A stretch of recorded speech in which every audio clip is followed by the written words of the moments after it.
Peter R. Breggin MD is called the conscience of psychiatry for his many decades of successful reform efforts. His scientific and educational work provide the foundation for modern criticism of drugs and ECT and lead the way in promoting more caring and effective therapies. His books include Talking Back to Prozac, Toxic Psychiatry, Medication Madness, Psychiatric Drug Withdrawal, and now, Guilt, Shame, and Anxiety, Understanding and Overcoming Negative Emotions. Welcome to the Dr. Peter Breggin Hour. Hello on this February 6th, 2019 to my wonderful, wonderful audience. I am, as always, so proud to be here, pleased to be here, grateful to be here, grateful that you are out there every single week for me to communicate with and to hear from. Today, my guest, and I just want to say hi to him and make sure he's here, is really a favorite among us. He's been on the show several times, I think 4 times live. Terry Lynch, did we connect to you in Ireland? You certainly did, Peter. Very happy to be on your show again. You sound good. You sound good. Terry, we have the new format now, and I always tell the folks something about it. And, of course, we take callers now. So you can call in at 888-874-4888. Don't forget that. You can call in today and get a chance to talk not only with Peter Breggin, but Terry Lynch, who I think is one of the best people in the world to talk with. I think if I were having a problem that I felt I couldn't get any help from right around me, I think I'd fly off to Ireland and talk to Terry. That's very kind of you. So if anybody listening from Ireland, you got a great resource. You've got a great resource there. And if you want to let me know about it, folks, in Ireland, I have a dedicated email line just for the show. I look at it before the show each week and see what's on people's mind. And it's Breggin Live at hotmail.com, Breggin at hotmail.com. Breggin Live at hotmail.com. And again, the call-in number, 888-874-4888. And we will have a chance to really talk together today. One thing I wanted to really emphasize is just how great our breaking news has gotten. It's growing on the website, and you know how you go to some websites and you check out, what's going on, what's exciting here, or what's happening, folks? Well, if you go to my website, Breggin.com, and you just get down the left side a few lines, and you'll see the news and information or breaking news, and it's looking real good. There's the most interesting things that just come up on this that my assistant Ian puts up and that I check out and we talk about together, and Ginger sometimes pitches in. At the top of the breaking news, daily news today is it's ideology versus science in psychology's war on boys and men. American Psychological Association has, with its guidelines for practice with boys and men, has really come out for the destruction of anything that looks like masculinity or manhood. And they've doubled down, they've come under attack, and now they're really insisting on it. And you'll be able to see people who don't agree with this, that further down on the daily news, 12 scholars respond to the APA's guidelines. So it's a very, very important issue going on. If you're concerned about the destruction of really manhood, malehood, boys with any strength and determination, take a look at this. Looking back on my many decades, I can tell you that this looks to me like a profound humiliation of the male sex, and is going to just make it harder and harder for boys, and also to setting it up like this is the practice guideline when it's really a political guideline more than anything else, as some of the commentators say. And then there's a 10-minute exercise that equals 44 minutes of sleep. This is a new study about the importance of mindfulness. And then this is interesting. Religious people are happier than those who don't actively participate in a faith. That's something to think about. I mean, most people don't become religious as a practical matter. And it doesn't necessarily require a faith in God to have a mindfulness. So you don't have to be religious, but there are some lessons from all this that I think are really important. And as the 12 scholars now responding to this terrible stuff going on at APA. There's also another thing happening to our young people. Young adults are getting they're going over the top in obesity. It's looking like more than half of the millennials are going to end up obese by the time they turn 35, and there's a link between these and cancers. I think it has a lot to do with the bad eating that's going on. And you know how I feel about plant-based food. Not being a vegetarian necessarily, but getting most of your calories from plant-based foods. And you can look up my radio shows with Pam Popper. And by the way, I'm going to be I'm going real soon to Denmark. Pam Popper's going to be there, and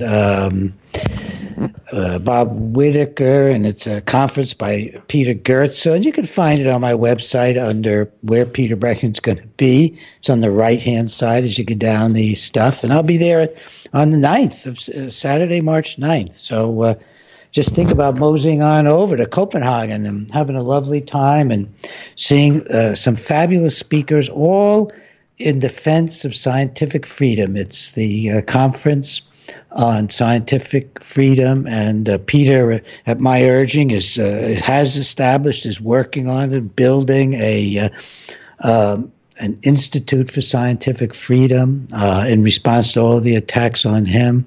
So lots of interesting things going on in my world, and lots of it going on my website.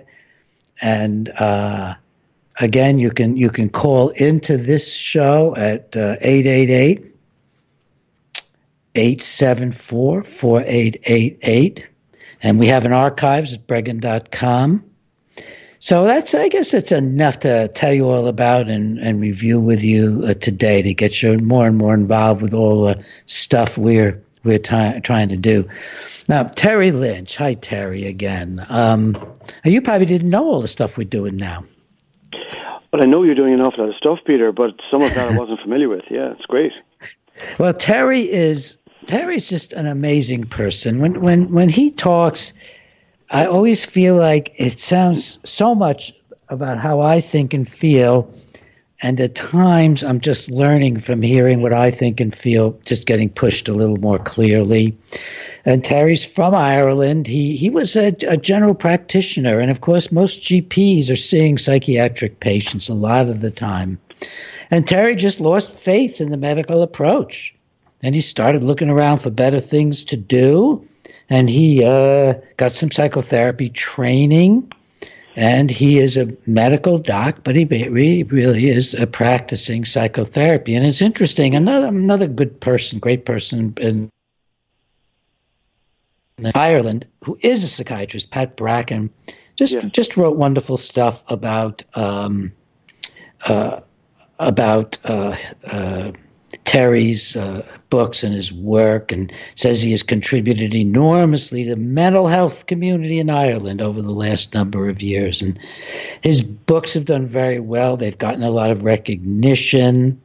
Beyond Prozac, one of his books. And I'm going to let him tell you a little bit more about his various books. And he's also got educational programs, and he speaks. He actually was the keynote speaker at a conference that I participated in by Skype to Columbia, and it was the William Glasser International Biennial Conference.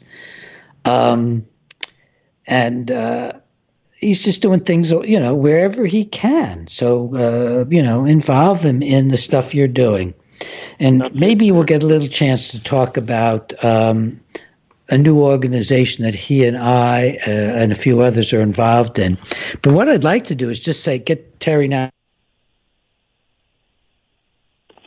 Hello? Hello? Terry? Hi, Peter. Sorry, I lost you just as you were bringing me on there. Okay. Well, yeah. Okay. That's I'm glad. I'm real glad to have you back. I just was saying that I sent you a couple of blogs I wrote Yes, yes, I just read on them. Yeah. love that people can get on my website, and I thought we'd talk a little bit about, because I want to hear what you have to say. What is the role of love in our lives? What is the role of love for you as a therapist? Love is central, isn't it? It's so important. It's such a basic human need. It's enormous, and it's such a key thing in terms of people who become diagnosed with various psychiatric diagnoses. It's such a key theme, and in terms of me as a therapist, as I was thinking about, we talked about this briefly before the show, Peter, and I was just reflecting on it, and I think one of the things I try to bring to the therapy work is myself, just myself, and to act in the room as someone who totally accepts the person in front of me, is willing to explore everything to create safety for the person. And as you said in one of your blogs, love, there are many, many aspects to love, and it's manifested in so many different ways. And as we were talking just before the show, Peter, you mentioned trust as well, and I think that's such a key thing. People who find themselves with a diagnosis of, well, any really of the psychiatric diagnoses, in my experience, over 20 years working as a psychotherapist, as you said, primarily, there are almost always trust issues, a breakdown of trust, and a breakdown of self-trust and self-love, perhaps. And these manifest themselves in so many different ways in terms of conflicts around love in a person's life. So I would rate it as very, very important, Peter. Let's try to define love a little bit more. You know, it's such a big word, and I'm purposely using such a loaded word because I think it just draws attention to the issues. All relationships are, on one level or another, don't you think? Loving relationships are relationships, if they're working, our relationships with our pets, with our in-laws, with our husband or wife, our kids, our co-workers, our audiences, the people we write for. It seems to me the things that work, and if we're a good business person and we're selling decent goods, there has to be a caring, a sense of relationship, I think, with the consumers. Although I think that once businesses get big, I think that tends to just get lost, as best as I can tell from my experiences with the drug companies. But I mean, for life to work well, there has to be an affection, a fondness, a caring that we are able to feel and accept from others. That makes sense to you? Totally, yeah, totally. One of the themes that I find regularly in the work with people is, you know, as I was thinking a bit about the show and what we're going to talk about, and I'm talking about love, I was struck in a way by the similarity between love and trauma, in the sense that neither receive much attention from the mainstream psychiatric system. And I think the reason for that is that they both risk contradicting the fundamental ideology of psychiatry. And trauma is played down enormously, and its effect on people. And trauma is linked to love, I think, in the sense that if we've experienced a lot of trauma in our lives, and I think that trauma is often with a small t. You know, it's not always the huge things, although it can be, but it's often a build-up of smaller things that the person experiences as wounding. The original meaning of the word trauma is wounding.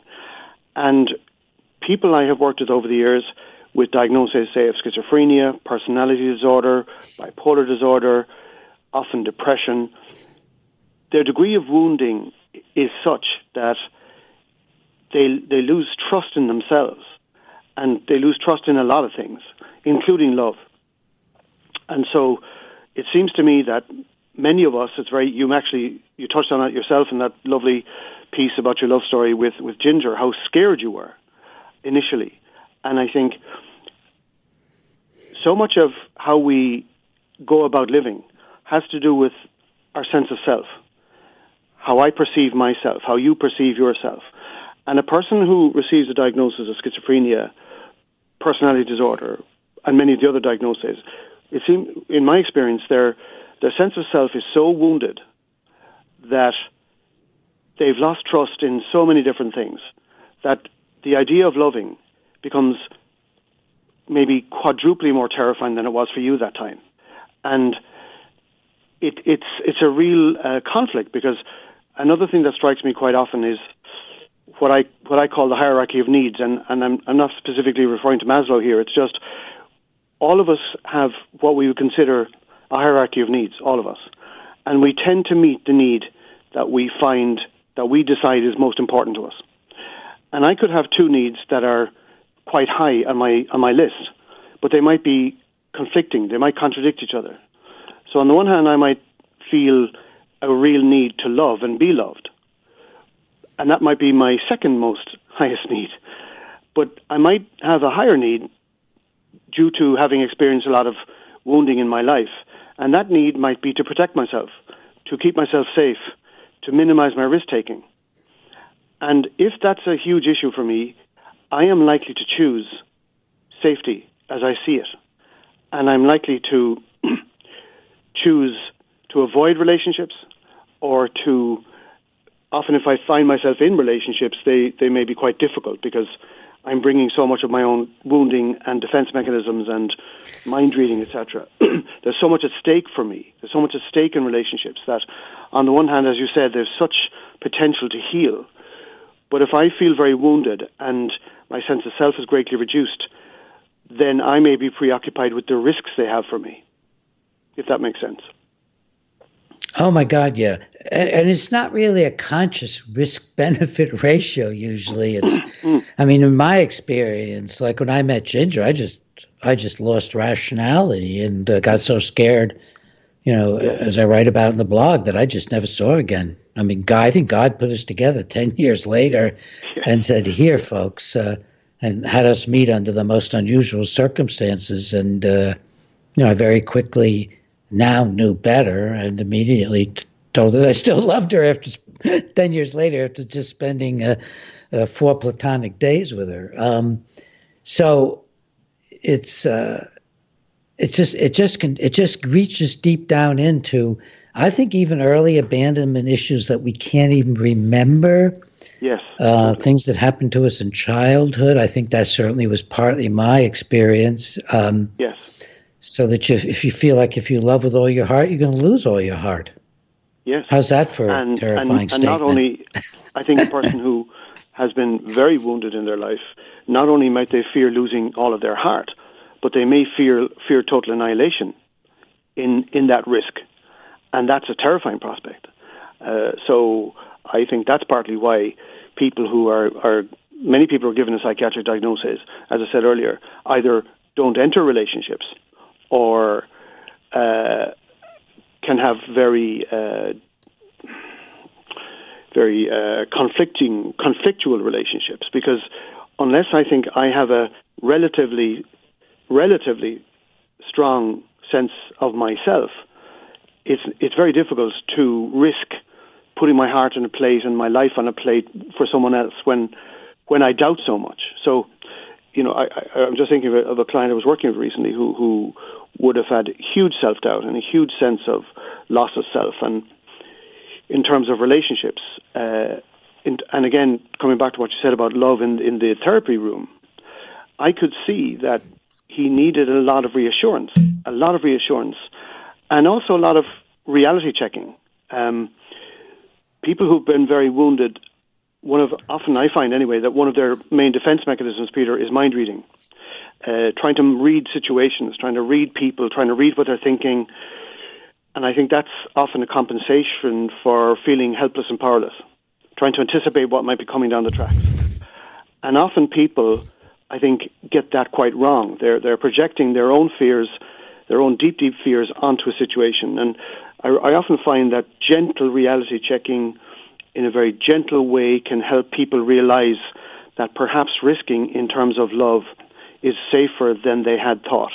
But it's a very delicate process, and I think needs to be done with great love, really, and great patience, and a real sense of togetherness with that person, so they feel They feel they're not alone in it. And just coming back to what you said about abandonment, I mean, I think that's so true.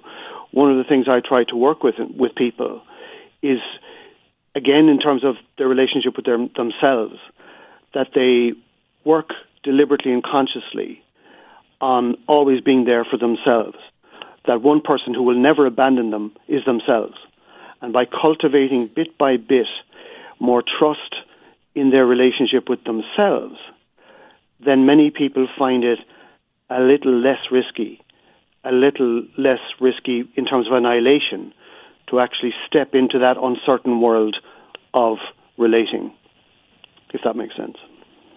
Well, it sounds very deep, and it sounds also like you're doing something a bit differently than I am. So I would like to hear more about how do you work, and do you get very specific about building self-love or self-trust, or building in somebody a sense of self-reliance, specifically in terms of love? Talk some more about it. I think it's interesting. Yeah. I think it could be useful to people. Well, for example, this person I'm thinking about, lovely young man in his 20s, lovely young man, but he just doubted himself so much, and his sense of self was on the floor, and he would have had 2 or 3 potential diagnoses. As it happened, his family ensured that he didn't end up on medication, but he was repeatedly projecting his own fears and his own perceptions of things onto the screen of life, onto the world,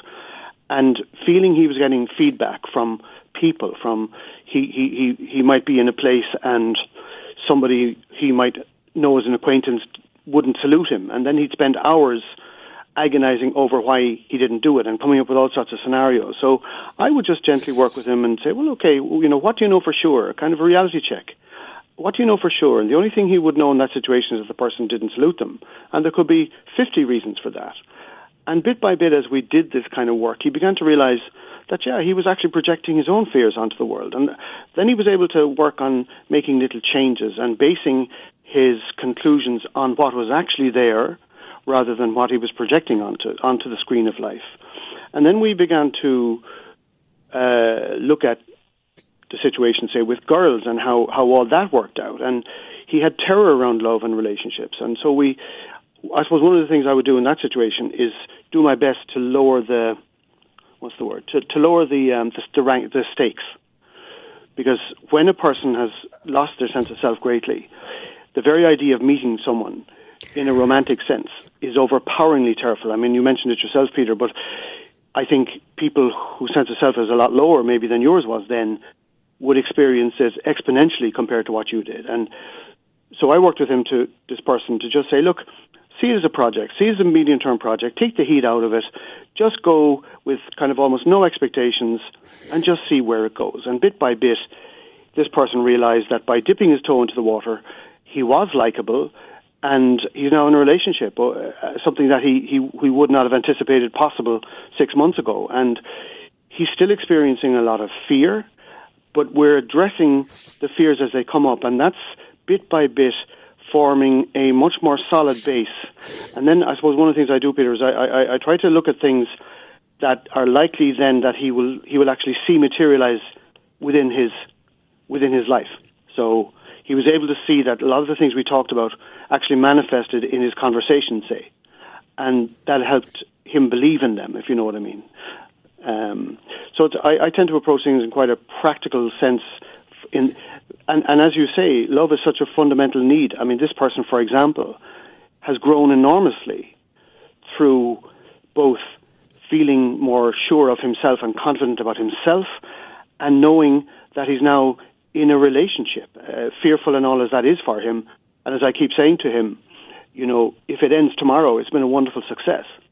And I think that's very important, because sometimes when people who doubt that they can love enter a relationship, then they often make it almost life or death. It's like, this now absolutely has to work or everything is a disaster. So again, lowering the stakes so that either way the person feels, you know what, I'm really glad that happened. Sorry if I'm talking too much, but I'm just trying to give a sense of... Oh, no, I'm listening, and I'm sure other people are too. One of my emails to bregginlive@hotmail.com was a woman who said that she had not been with anybody for 30 years, and she's 60, and she was just yearning for and missing and wanting, a meaningful relationship. And that she was hampered because she had a lot of anxieties, basically, when she went out to meet people and be with people. Yeah. And I think this is very, very common. Well, and if it's not on the level of a person knowing about it, like my listener who wrote in, people are doing this without realizing it. They're saying they're too busy. They're saying they don't meet anybody. They're saying it won't work out.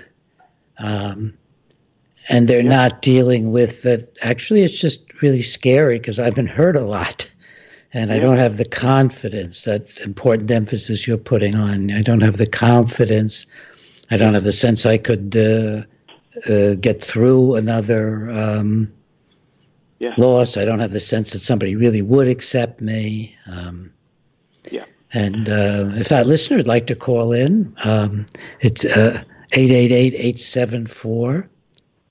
Yeah. Can I just comment on some of those? 888-874-4888. Yeah, go ahead. Yeah. I mean, that last thing you said about being terrified that somebody wouldn't accept one. I mean, that story is so common and there's so much in it. Again, if I was working with someone like that, I would be putting a fair bit of emphasis on the person accepting themselves. Because if I don't accept myself, then the other person accepting me becomes vital. If they don't accept me, I'm devastated. So I desperately need them to accept me. Whereas if I accept me, and I really do accept myself, then yes, I'll be disappointed perhaps if the other person doesn't accept me, but it won't be devastating. So again, the sense of self thing comes in there. I'm reminded as you were talking there about John Lennon and one of his famous sayings, that life is what happens to you while you're busy making other plans.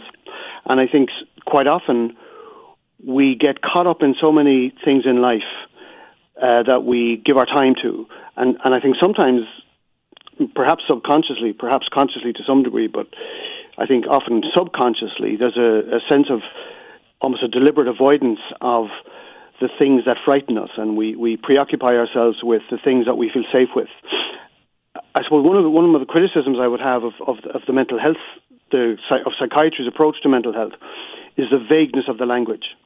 And if somebody comes into me and they say, I feel very anxious, or I get very anxious if I'm thinking of going on a date or I'm meeting a date, psychiatrists and GPs will tend to see the anxiety as I say, oh, you're suffering from anxiety. I don't think that's the accurate way to approach that. Defense mechanisms are a very important aspect here. So I would begin that conversation with that person, I think, trying to explore the anxiety. Anxiety is such a vague word. It's like a cloud. I would try to get more accurate description of what's going on for that person. And it's usually fear, maybe terror. And then when you get to the more accurate words, then you can work with those. And these are defense mechanisms because the person is potentially, I can't speak for that person who emailed you, but this is something I find regularly. The person is walking into a situation that terrifies them. And so they need a great deal of gentle reassurance, I think. And like I said earlier, to take the heat off it, to just see it as a very brief meeting and not to attach a whole series of expectations and hopes.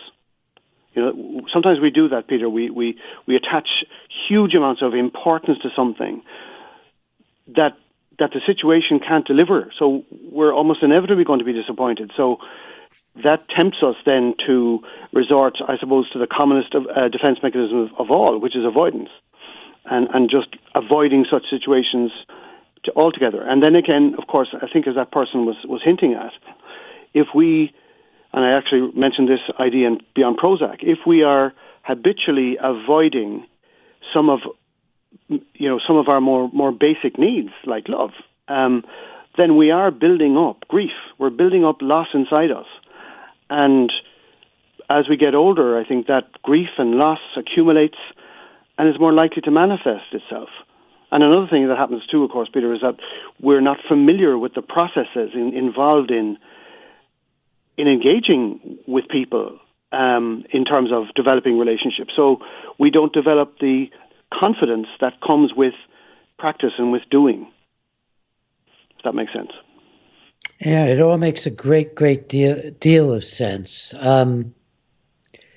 Let me take a call. We have somebody who wants to specifically comment on love, and we'll pick up some of the other folks who've called as we go along. But Sure. Jeremiah in South Carolina, or is it something close to that in South Carolina? Yes, Jemiah.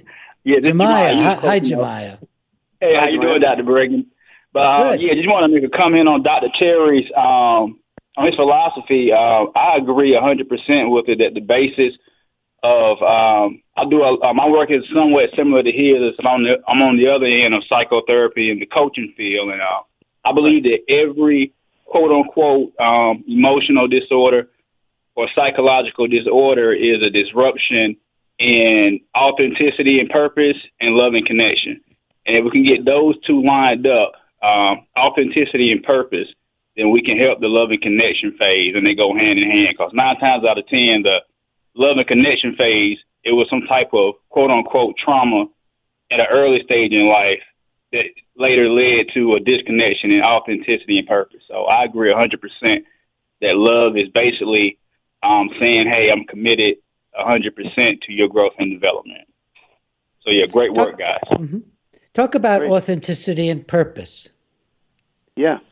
I mean, Jemiah is dead right there, I think. And it's often said that, I don't know how accurate this is, but it does make some sense to me that the opposite of love is fear. And when we've had a lot of hurt and wounding in our lives, fear becomes one of our most dominant experiences, fear and powerlessness. That's a very important common experience of people who've experienced a lot of wounding is I'm powerless. I'm powerless to change things. And then I think we're tempted to live in a self-protected mode where risk-taking becomes something to be avoided at all costs if we can. And as Jemiah said, authenticity and purpose are so important. But for me to be truly authentic and have a sense of real purpose, they may involve me taking risks that if I am consumed with fear, I may decide that that's a bridge too far.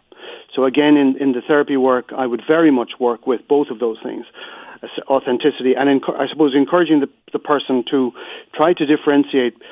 One thing I commonly do in the work, Peter, is trying to differentiate between the feelings and the reality.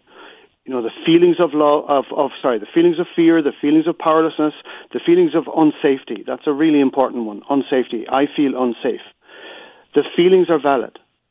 They're always valid as feelings. But the external reality doesn't always match that. And I spend quite a bit of time gently and patiently with people to help them see the difference between their feelings about things and how it actually turns out. And working in a way along what Jemiah is talking about there, almost coaching them into repeatedly noticing the difference between their feelings about feeling unsafe and actually being safe in different situations. And I have found that very helpful. That if people practice that, they come to realize they are safer than they had thought they were. And if they are safer than they thought they were, they're more likely to feel they can take little risks. And that would include risks around authenticity, purpose, expressing themselves, identifying and expressing their needs, including love, and risking with people, risking in conversations. A lot of people who find themselves with a psychiatric diagnosis are hesitant in conversation because they're scared to expose themselves, or they're scared to say something that might be judged or criticized. So the encouragement of self-belief through the kind of things I'm talking about often results in people feeling they can take more risks in terms of, and smaller risks to begin with, but it's kind of like expanding your comfort zones. And that then opens doors to love. One of the things I think helps a lot and it relates to what you were talking about, where they feel unsafe, is that I make a big distinction between feeling and thinking. And I help people try to understand that their feelings are signals, but they are not reality. Yeah. If you're afraid to be in a certain circumstance, it might or might not have genuine threats in it. Yeah. If you feel you love somebody, your feeling may or may not be based on some worth that you're seeing in the human being. That you have to look at what your feelings are and not let them lead you or intimidate you, but rather to be a part of your judgment process. For many people who come to therapy, they think their feelings are the reality. They'll say, but I feel this way. Well, we can change feelings, and feelings are often not based on good ethics, good morality, or good experience or rationality. They can be. A heartfelt feeling of love can be maintained for a lifetime with love at first sight or dearly first sight.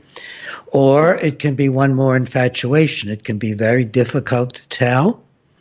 And we always have to be thinking about, do we want that feeling? Does that feeling have telling us something important? It's probably is telling us something important, but how do we act on it? I think that can be very, very helpful to people. Yes, absolutely. That's very similar to what I'm saying, Peter, about differentiating between the feeling and the reality. And it's very similar to what you're just describing. And I do find that very, very helpful. Given how many people, if the DSM were fully implemented, up to 50% of the population would find themselves with a psychiatric diagnosis. So this whole thing of the psychiatric diagnosis is so important. And it seems to me, in my experience, that, as I said earlier, wounding and then the defense mechanisms we put in place to try to survive in the world, they're so central to all of the psychiatric diagnoses. And then when the issue of love comes up, a person who has felt the need who has had a lot of wounding, has very little sense. One of the things I focus enormously on, Peter, is seeking to understand a person's inner world. I can't know what somebody's thinking, but I have developed ways of understanding the themes of how a person may think. And I've met very few people who've had a psychiatric diagnosis who were truly confident, who had a strong sense of self, who did not feel wounded in their lives. And people bring their story and their experiences and their way, how would I put it, their mindsets to the situations they walk into, including potential for love. And this is something else I work with a lot when I'm working with someone and the issue of love or relationships comes up. Many people who receive a psychiatric diagnosis, for example, I've noticed this anyway, I don't know if you have, that because of the disempowerment, the sense of disempowerment that most people, I think, who receive a psychiatric diagnosis feel, they resort to various defense mechanisms and various other strategies to get by.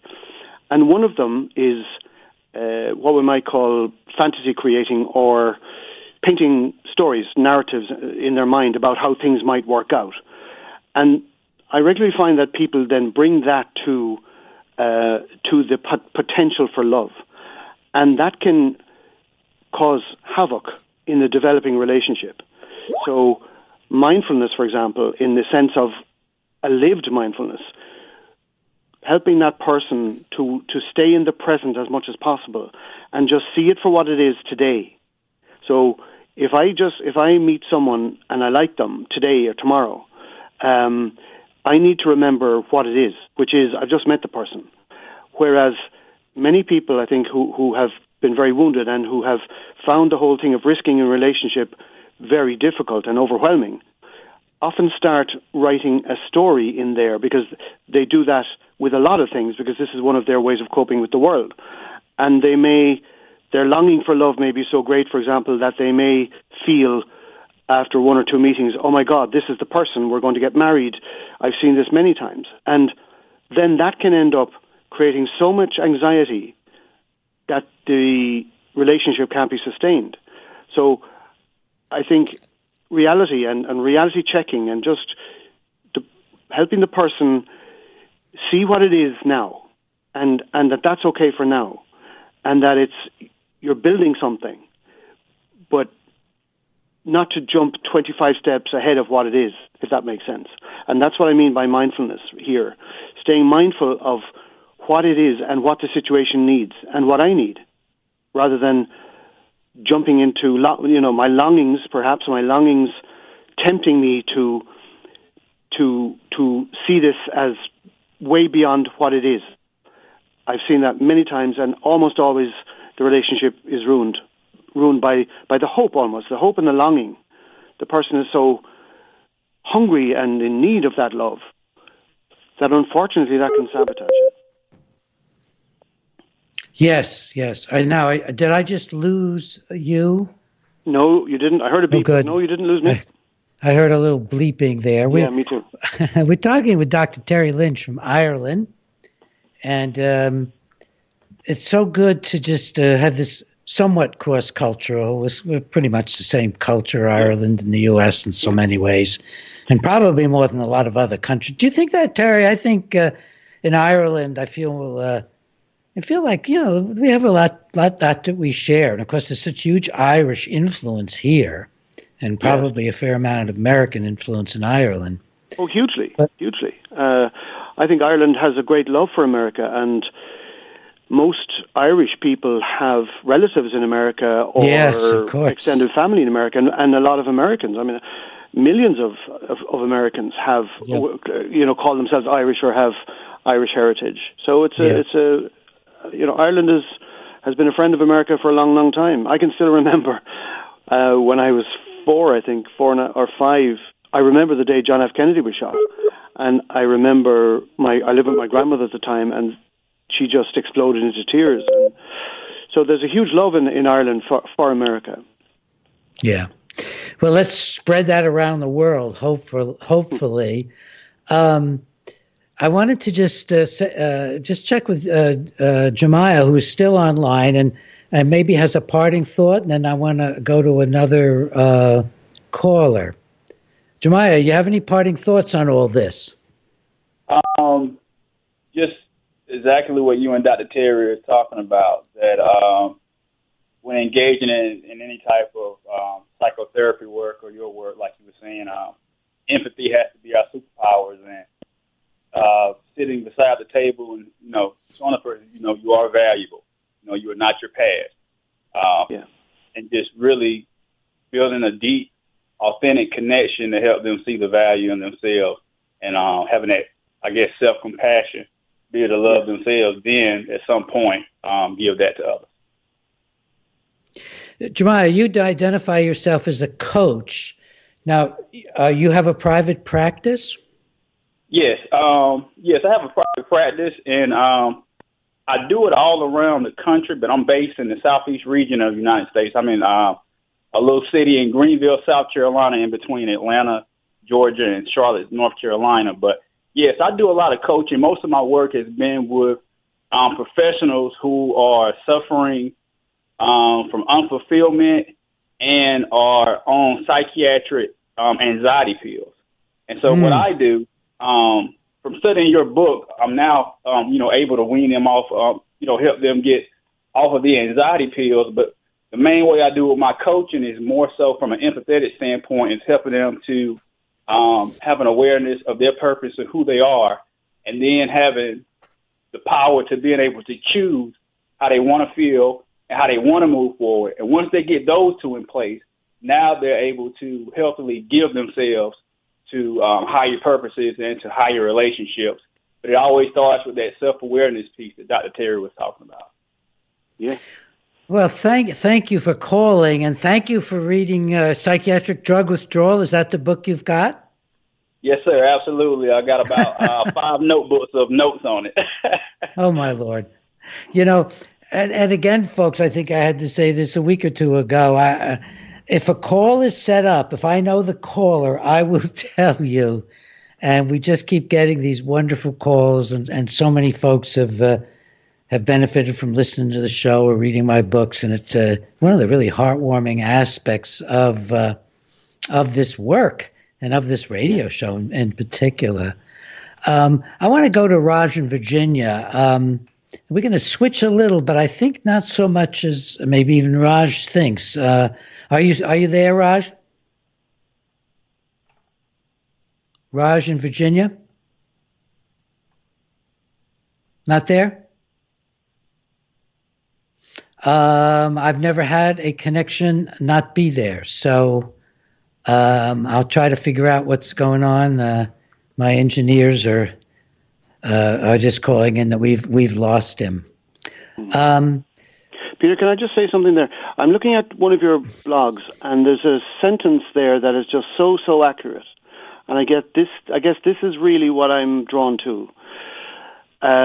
Often we must overcome our habitual armor, the psychological defenses, the reflexive irritability and anger, the urgent desire to withdraw, the doubts and fears and lack of faith in love and other people in life or in a higher power. I think that is such an important sentence. And I think that is one of the struggles we all face. But I think, the more wounding we have experienced, and I'm not for 1 second saying all wounding is deliberate. Life is wounding. An awful lot of wounding is not deliberate. It's not intentional. So this is not finger pointing. It's just wounding is an aspect of life. It's very hard to avoid that. And children are often wounded quietly. It's not noticed. And so I think the two are very important. The idea of wounding and the consequences of wounding, including the defense mechanisms we create, and the conflict that creates then in terms of how difficult it can be for us to meet our needs. One of the greatest of which is love, but it's also one of the most terrifying. Yeah, I'm with you 100%. And the caller, Raj, said he wanted to talk about brain injury from medications. And, long-term exposure to all medications can end up, giving you cognitive slowing and a certain difficulty in having all your feelings. It's just not good for the brain to smoke marijuana, drink alcohol heavily, take psychiatric drugs for months and years at a time. But the other side of it, and I wanted to get your take on this, is that if you can help somebody free up their willingness to care again, to engage, to love, to engage life, which is kind of a good phrase, to find a place where you care about life and care about other people and you want to do something that is rewarding to you, whether it's with other people or not, whether it's more solitary artwork, but usually, almost always we really do want to share, or whether it's taking a 1 month hike in the wilderness or whatever it is that you want to engage in life, that we can surmount some of the injuries that we experience through psychiatry, through concussions, through electroshock treatment, and so on, and that the spirit is really big. That our spirits can just overcome a lot of injury to brain and body. But what are your thoughts on that? Well, Peter, I would rank you as global expert on that particular issue. And I wouldn't have your expertise on it. I would very much agree with you. I suppose it depends too on the degree of the damage and whether that's reversible or not. I do think in society that we have underestimated the brain's ability to heal and to regenerate itself somewhat. And I do regularly find that outcomes can depend on whether the person is prepared to continue the process and continue pushing uphill, if you like. And in the work, I would often say to people, look, this is really hard work. of course, take breaks. If you feel you're having a setback, look, build that into the process. I mean, I think trying to help people see the potential pitfalls and anticipate them so they're not devastated, I think, is a very important aspect of the work. So I think just that again, that sense of what the person chooses to do, I think in a way that's what you're saying, is very, very important. And I think as a therapist, a big part of my work is to be a supporter, be a gentle, caring, understanding supporter, or as a very good therapist in Ireland described it, be an accompanier with the person on their journey. And when it comes to physical injuries, some of that is psychological trauma too, and that can be worked with. So I suppose it depends on just how organic the whole thing is. One thing that struck me there, Peter, as we were talking, again, if you look at love and in terms of the difficulties experienced by people who have received a psychiatric diagnosis, for example, I'm just saying really, or people with a very low sense of self, even the psychiatric literature says that hospital admissions, suicide, self-harming is much more common in people if they've experienced a breakup in relationship. So again, it shows the enormous struggle and difficulty involved in risking to love and have that love break down. Not uncommon, I have seen over the years, for example, I have seen many people with a diagnosis of bipolar disorder who have become manic at the early stages of a relationship. And that, I feel, is a manifestation of the overwhelm and the fear that the person's experiencing in that uncertain world of risking to give your heart to someone else. So I think it's a great topic you brought up tonight, love, and love as a wonderful thing that all of us need, but the challenges that this human world presents to many of us, particularly if we've had a great deal of wounding in our lives. Yes, I think all that's true. It is, folks, it's hard to be a human being. Don't let anybody kid you about it. Very few people skate through life. In fact, I've never met anybody who skated through life. Yes. Some people go more deeply. Some people suffer more. Some people feel more. Some people have more empathy, which can bring more suffering while it brings more enjoyment and closeness and understanding. But being alive and being a human being is very, very difficult. Terry, there was passing mention of the higher power of God. Do you mind telling us at all what your thoughts are about that? The higher power of God. Anything about God? Yeah. Do you anything? I don't want to ask a specific question. I want to give you freedom to say, I don't want to talk about it. I certainly would. The idea of a higher power, absolutely. I'm not quite sure what that higher power is.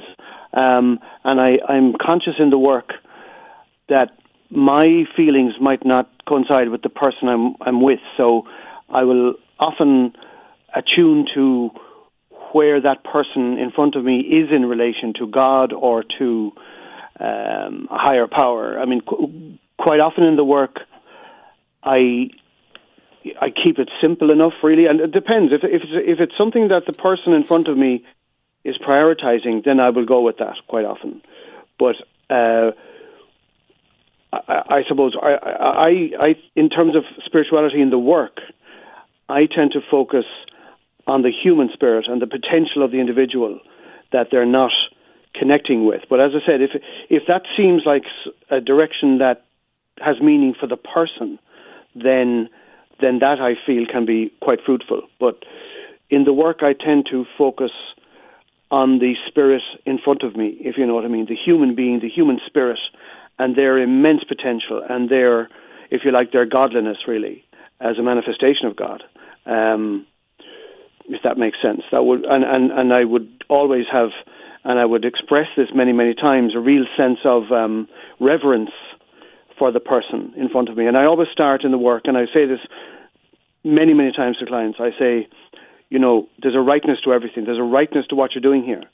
So I start by validating that this may not seem to make sense to you or me right now, but there's a sense to it. There's a meaning. There's a purpose, and that person in front of me is using their creativity, their intelligence to work this out as best they can, and that this is the best solution they've come up with. And there's a huge wisdom in that as a starting point. So I'm not sure if that's answering your question, but that's kind of how I approach the whole. I have a deep sense of spirituality myself, of the human spirit, I suppose. Not so much in a religious way, really. I think religion in Ireland has had a different experience to perhaps America. We've had major problems with abuse and power within churches and stuff, and that has affected a lot of Irish people in terms of their view of religion. But for me, it's a deep, quiet, but very strong sense of spirituality within every human being, regardless of religion, if that makes any sense. Oh, I think it's beautiful what you're saying. And I'm in a relatively secular kind of community, with the university around me, Cornell and Ithaca College, and those tend to be very secular places. And even for those people that I meet in my practice who believe in God, very, very few integrate that idea into the work and don't seem to pursue it very much. Yeah. And I do exactly as you say. I just try to stay where the folks are and help them spiritually as best I can. Yeah. The work Terry, itself is very spiritual, Peter, I think. Let me interrupt a minute. I haven't gotten a signal yet, but we're getting near toward the end of this really, I think, thoughtful session with you. It's always just wonderful to have you on. Take a little time and tell folks more about what you offer them online in the way of books and training courses. Take a minute with that. Sure. I'm 61 years old, Peter, and I'm very conscious of a sense of duty to pass on what I've learned over the years. I've had a life where, I had some trauma in myself in my childhood, my teenage years, and that really gave me a sense of what it's like to be traumatized. And between that then and training as a doctor and psychotherapist, and I basically, in a way, walked away from the medical profession because it didn't seem to make sense to me in terms of mental health. So mental health is my passion. I read about it, I think about it, I write about it. It's my absolute passion. So the books you mentioned, yes, and I've more recently created courses for people. I have a course on depression, its true nature. In other words, looking more deeply, getting away from this chemical imbalance nonsense and et cetera in the brain, and looking more deeply at why people develop the experiences and behaviors of depression. I have a course on bipolar in the same way, setting out a much more comprehensive understanding and offering kind of realistic things people can do. I have a course for therapists as well, working therapeutically with clients with a psychiatric diagnosis. All online, people seem to be getting a great deal out of them. They're all accessible through my website, which is www.drterrylynch.com. That's DOCTOR terrylynch.com. I do focus particularly on the psychiatric diagnosis because I feel that people who receive a psychiatric diagnosis, perhaps more than any other type of group of people who go through emotional mental health issues, they're kind of lost into psychiatry. And I think they need a way back. And we have to tie up what I'm now, trying to Terry, provide is a way back. So that I want to thank you for being on and leave folks with one thought about what you're just talking about. Psychiatric diagnoses have become marketing tools. Yeah.